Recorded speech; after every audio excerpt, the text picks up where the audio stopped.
स्वागत है आपका मेरे YouTube चैनल टोटल कला पर। मैं हूं मनीष कुमार और आज मैं आपके लिए एक बहुत ही इंटरेस्टेड टॉपिक लाया हूं। आज का टॉपिक है लोहे पर जंग लगना। तो आपके घरों में बहुत सी वस्तुएं लोहे की पड़ी होंगी जिन पर जंग लग जाता होगा और आप सोचते हैं कि लोहे पर जंग लग गया, लेकिन क्यों लगा और कैसे लगा ऐसा आप नहीं सोचते।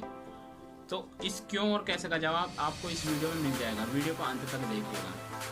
चलिए दोस्तों शुरू करते हैं। और शुरू करने से पहले यदि आपने मेरा चैनल सब्सक्राइब नहीं किया तो सब्सक्राइब कर दीजिए और बेल आइकन को भी दबा दीजिए। तो चलिए दोस्तों शुरू करते हैं। तो आप सब जानते हैं कि लोहा जो है हमारा वो एक धातु है, ठीक है। और हम सब देखते हैं कि जब किसी धातु से बने उपकरणों को हम काफ़ी समय के लिए हवा में छोड़ देते हैं तो उनमें जंग लग जाता है, क्योंकि हवा में O2 होता है, CO2 होती है, सल्फर होते हैं और अम्ल आदि होते हैं। तो ये इनके साथ जो धातु होती है इनके साथ प्रतिक्रिया करके एक यौगिक की परत जम जाती है धातुओं पर। इस परत के कारण धातु धीरे धीरे संक्षारित होती जाती है और इसे धातु का संक्षारण भी कहते हैं। मतलब कि इंग्लिश में बोले तो धातु का कोरिजन। अगर हम लोहे की बात करें तो ये हमारा लोहा है, ये हमारा लोहा है।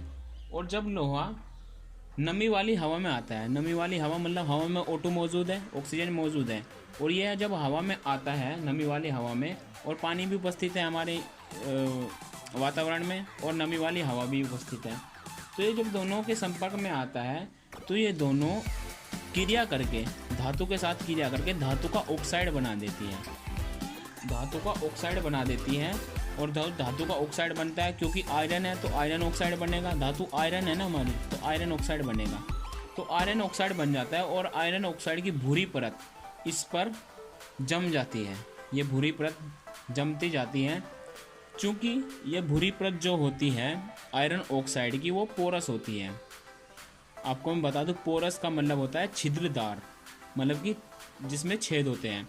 तो ये जो आयरन ऑक्साइड होता है, ये जो आयरन ऑक्साइड की परत होती है ये छिद्रदार होती है और इसके अंदर प्रवेश करती जाती है, हमारे लोहे के टुकड़े के अंदर प्रवेश करती जाती है।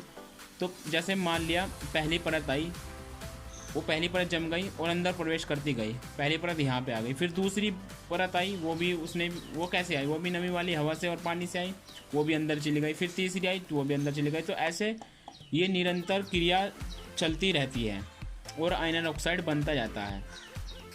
तो आयरन ऑक्साइड जब बनता है तो उस पर पूरे टुकड़े पर वह परत चढ़ जाती है।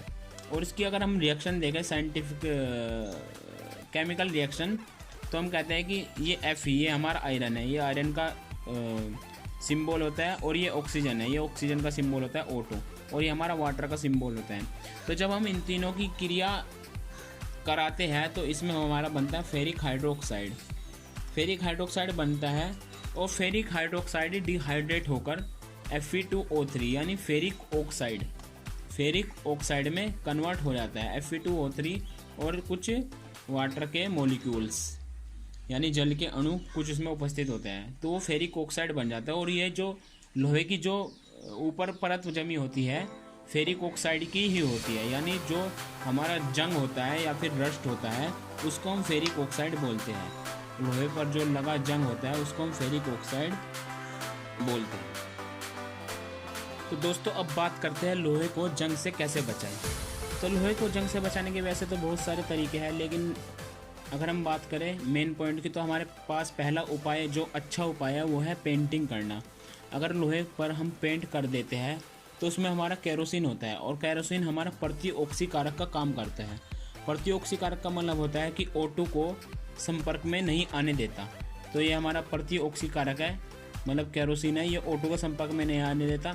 तो O2 को जब संपर्क में नहीं आएगी तो हमारा फेरिक ऑक्साइड नहीं बन पाएगा, जिससे हमारे लोहे पर जंग नहीं लग पाएगा।